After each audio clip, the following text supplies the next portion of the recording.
المرسلین اما بعد فاعوذ باللہ من الشیطان الرجیم بسم اللہ الرحمن الرحیم الصلاۃ والسلام علیک یا رسول اللہ وعلی آلک واصحابک یا حبیب اللہ الصلاۃ والسلام علیک یا نبی اللہ وعلی آلک واصحابک یا نور اللہ۔ ناظرین، ایک بار پھر مسلمان کو کیسا ہونا چاہیے پروگرام لے کر ہم حاضر ہیں، اور آج کے پروگرام کا موضوع ہم سب کے لیے بہت ضروری ہے۔ مسلمان کو کیسا ہونا چاہیے آج کے ٹاپک سے اور زیادہ اچھے انداز میں واضح ہوگا، مگر اس سے پہلے کہ ہم تاریخ کے ایک عظیم واقعے کی طرف چلیں، درود پاک کی فضیلت پر مشتمل ایک خوبصورت حدیث پاک، نبی پاک صلی اللہ تعالی علیہ وسلم کا فرمان عالی شان، جس کا مضمون ہے کہ جو کوئی شخص مجھ پر ایک بار درود پاک پڑھے اللہ تعالیٰ اس پر 10 رحمتیں نازل فرماتا ہے۔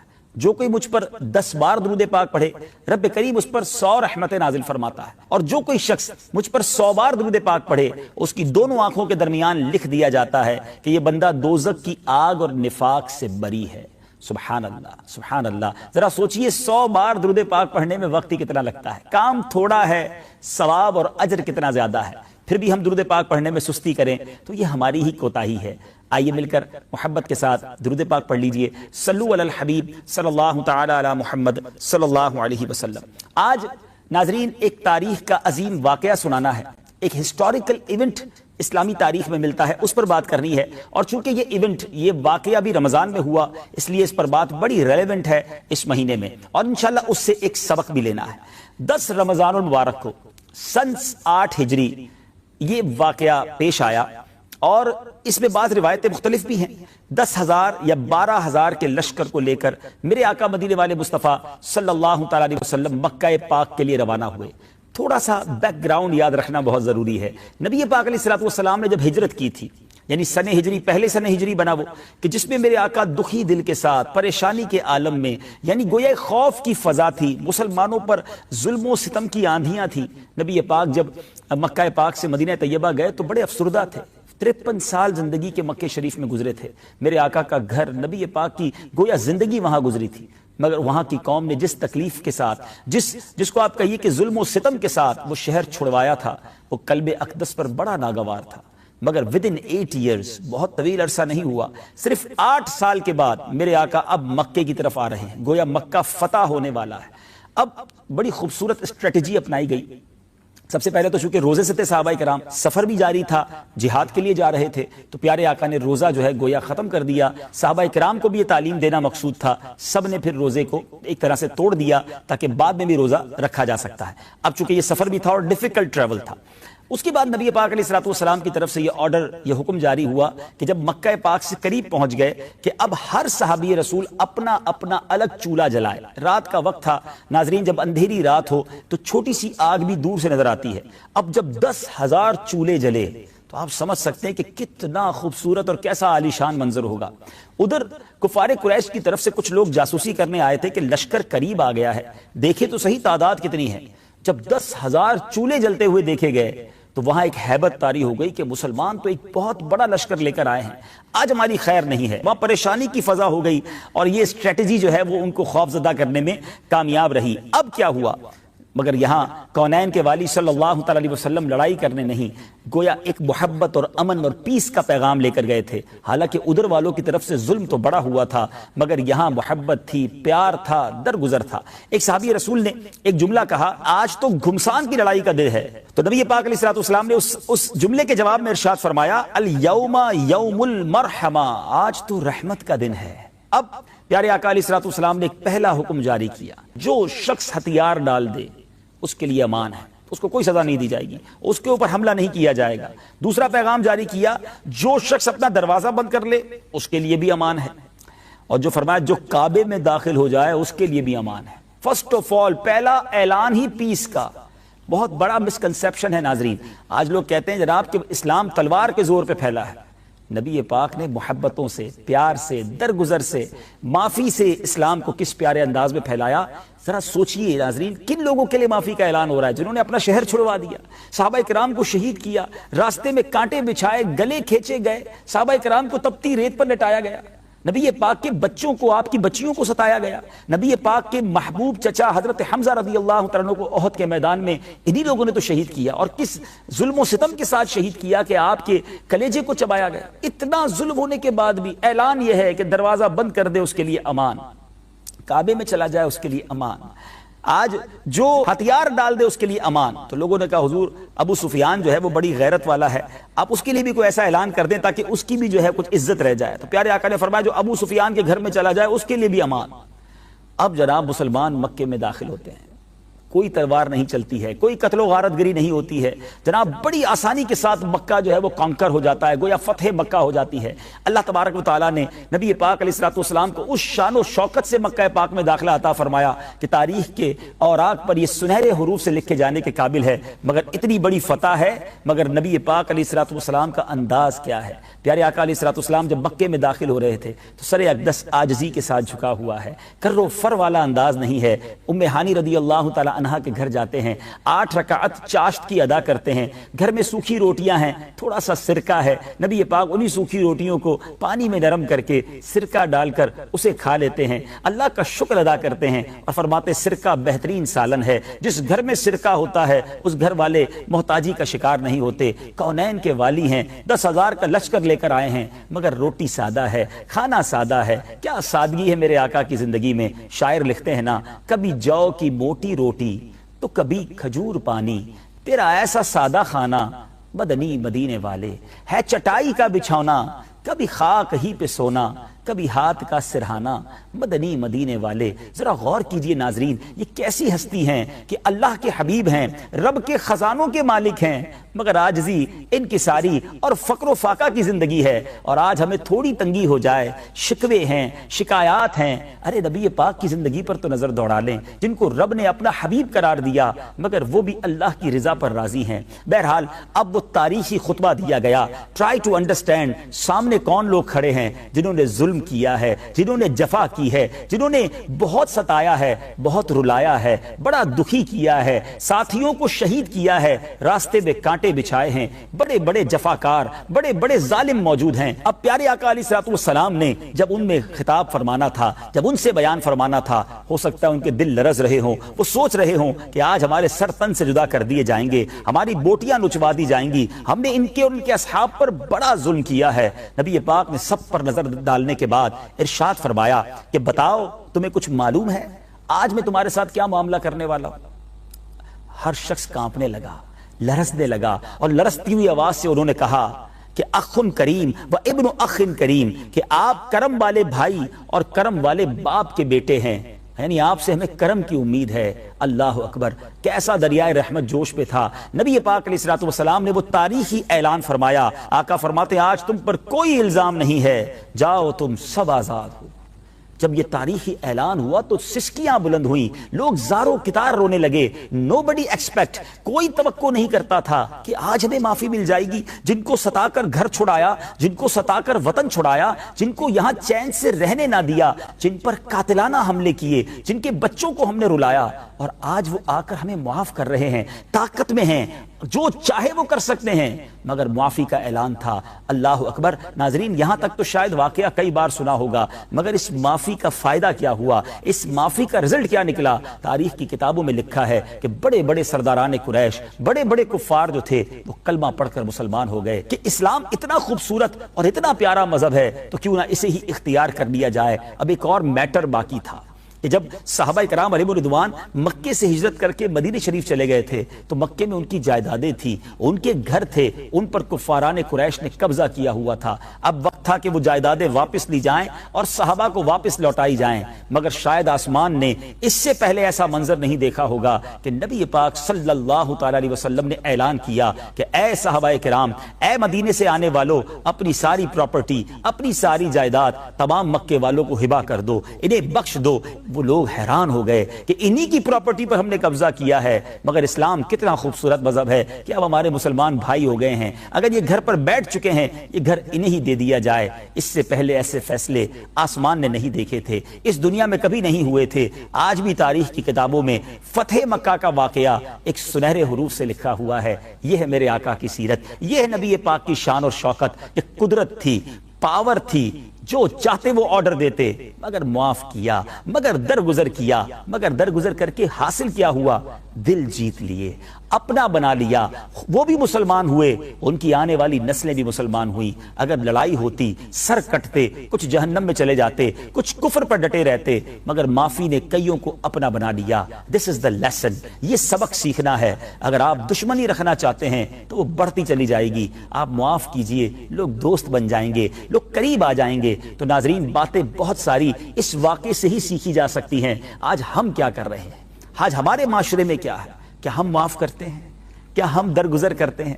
کیا ہم کسی کو کسی وجہ سے، اگر اس کی وجہ سے تکلیف پہنچ جائے تو اس کو اللہ کی رضا کے لیے معاف کرتے ہیں، یا بدلہ ریونج لینے کی کوشش کرتے ہیں؟ ٹٹ فور ٹیٹ، جیسے کو تیسا۔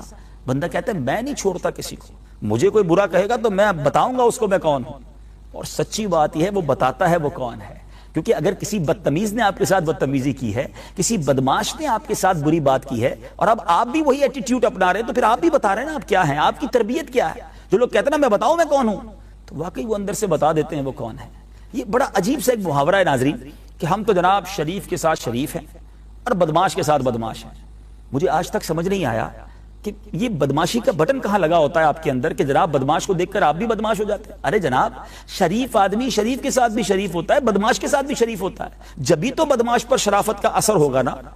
آپ سمجھ رہے میری بات؟ نبی پاک علیہ السلام نے پتھر کھائے ہیں، پتھر اٹھا کر واپس مارے نہیں ہیں۔ کیا وہ اشعار بھول گئے؟ سلام اس پر کہ جس نے گالیاں سن کر دعائیں دی، سلام اس پر کہ جس نے خون کے پیاسوں کو قبائیں دی۔ ہم گالی دینے والے کو معاف نہیں کرتے، ہم ٹھوکر لگ جائے کسی کی چھوٹی بات پر اتنا بڑا جھگڑا، اور یہ جھگڑے رمضان میں زیادہ نظر آتے ہیں بدقسمتی کے ساتھ، حالانکہ شیطان بند ہے، لیکن ہیبٹ بن چکی نا، ہمیں برداشت ہی نہیں ہے۔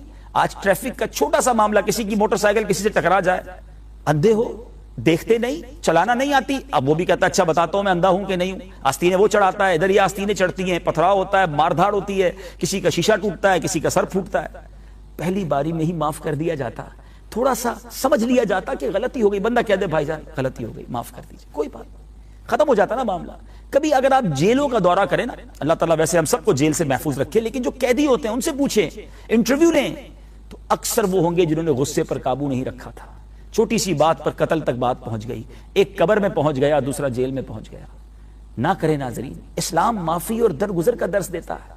سرور کائنات صلی اللہ علیہ وسلم کی شاندار حدیث ہے، بخاری شریف کی حدیث ہے، پیارے آقا علیہ السلام فرماتے ہیں پہلوان وہ نہیں جو کسی کو غصے کے وقت پچھاڑ دے، نبی پاک فرماتے ہیں پہلوان وہ ہے جو غصے کے وقت اپنے آپ کو قابو میں رکھے۔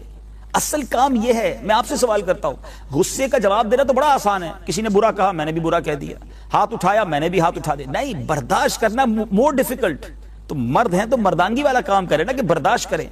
لوگ سمجھتے ہیں یار میں معاف کر دوں گا تو میری عزت چلی جائے گی، نہیں ناظرین، اللہ تبارک و تعالیٰ معاف کرنے والوں کو پسند کرتا ہے، درگزر کرنے والوں کو پسند کرتا ہے۔ یہ غصہ، یہ ریونج، یہ اسلام نہیں ہے۔ چھوٹی چھوٹی غلطیوں پر جو ہم بدلہ لینے جا رہے ہیں، اسی لیے تو ہمارے معاشرے میں نفرتیں پھیلا دی۔ معاف کیجئے، درگزر کیجئے، اور اس نیت کے ساتھ کیجئے کہ آج میں اللہ کے بندوں کو معاف کر رہا ہوں، رب کائنات مجھے معاف فرما دے گا۔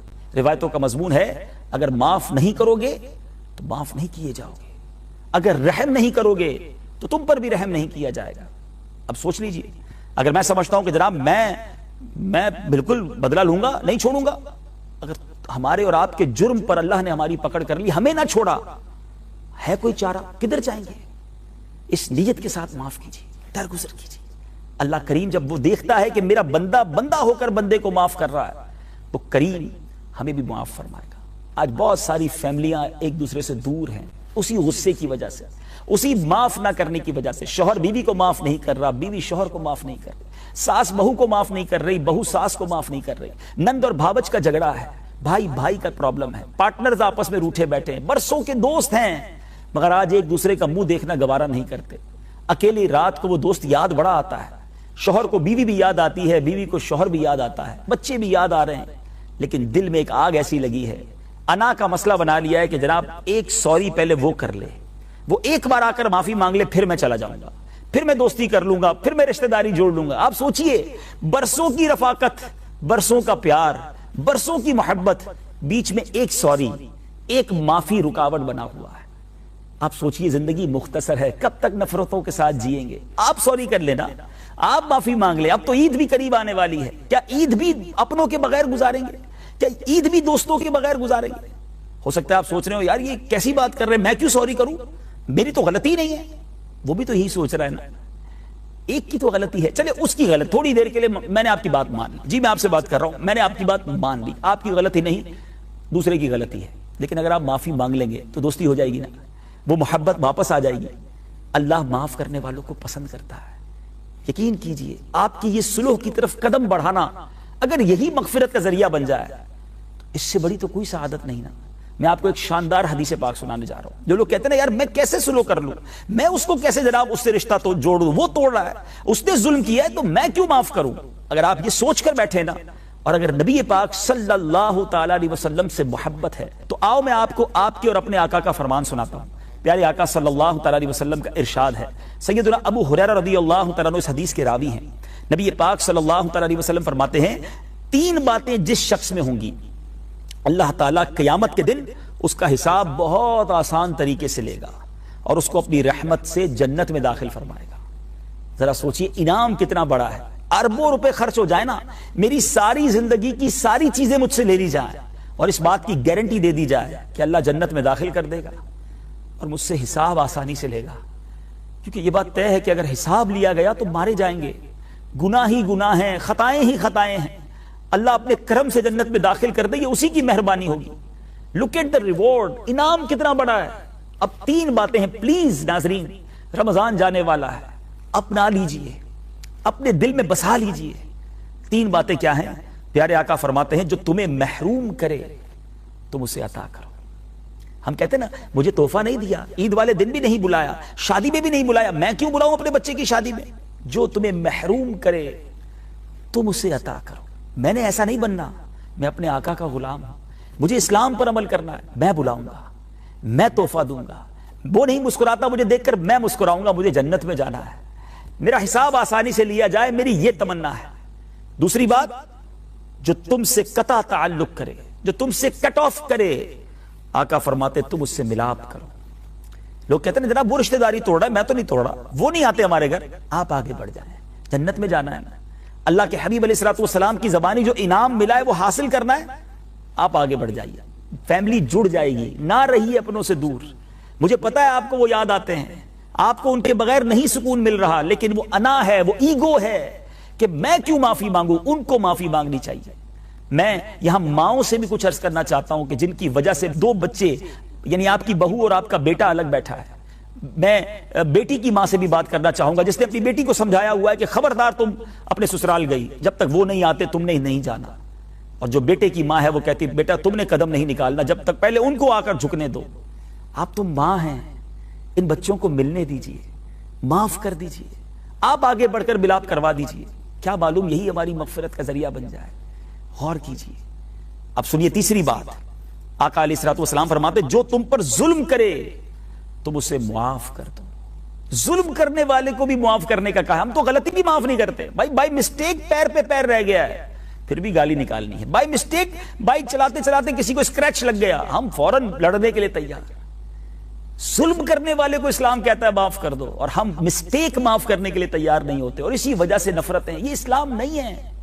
خدا را میں نے آپ کو فتح مکہ کا واقعہ سنایا، امیجن کرنے کی کوشش کرے. کوئی اگر ہمارے چچا کو اس طرح شہید کرے، کوئی ہمارے بچوں کو جناب زد و کوب کرے، کوئی راہ میں کانٹے بچھائے، کوئی نماز نہ پڑھنے دے. صحابہ قرآن پڑھتے تھے تو یہ لوگ مارتے تھے، اذان دیتے تھے تو لہو لہان کر دیتے تھے.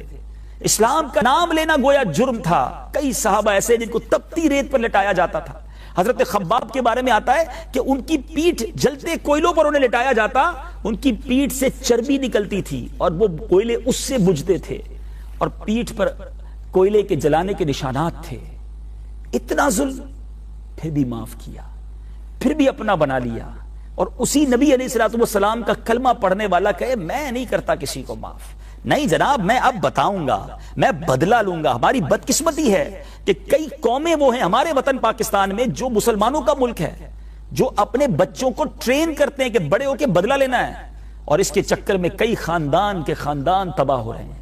اگر کسی سامنے والے خاندان نے آپ پر ظلم کر ہی دیا ہے تو ختم کرے لڑائی کو، ختم کرے اس دشمنی کو. کب تک لڑتے رہیں گے؟ اللہ کی رضا کے لیے معاف کر دو، ہاتھ ملا لو. اگر ان کے والدین میں کسی سے غلطی ہوئی ہے تو ان کے بچوں کو کیا قصور ہے؟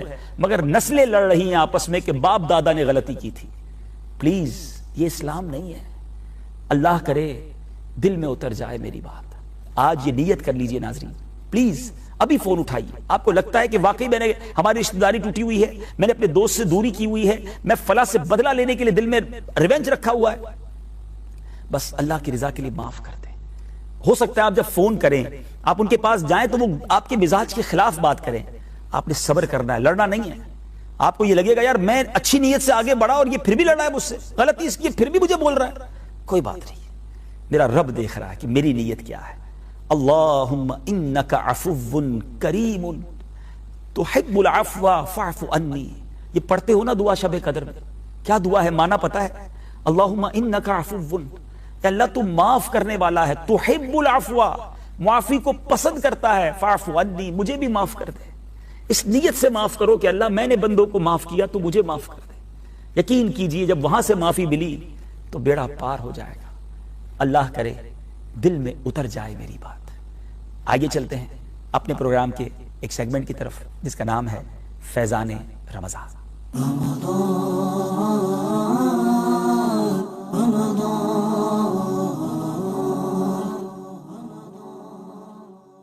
ناظرین, فیضان رمضان میں ایک بار پھر حاضر ہیں اور آج ہم نے سیکھنا ہے کہ شب قدر میں یعنی رمضان کی طاق راتوں میں وہ کون سی عبادات ہیں جو ہم نے کرنی چاہیے. سبحان اللہ, ویسے تو جتنی عبادتیں کریں وہ کم ہیں مگر چند مخصوص عبادتیں میں آج عرض کروں گا.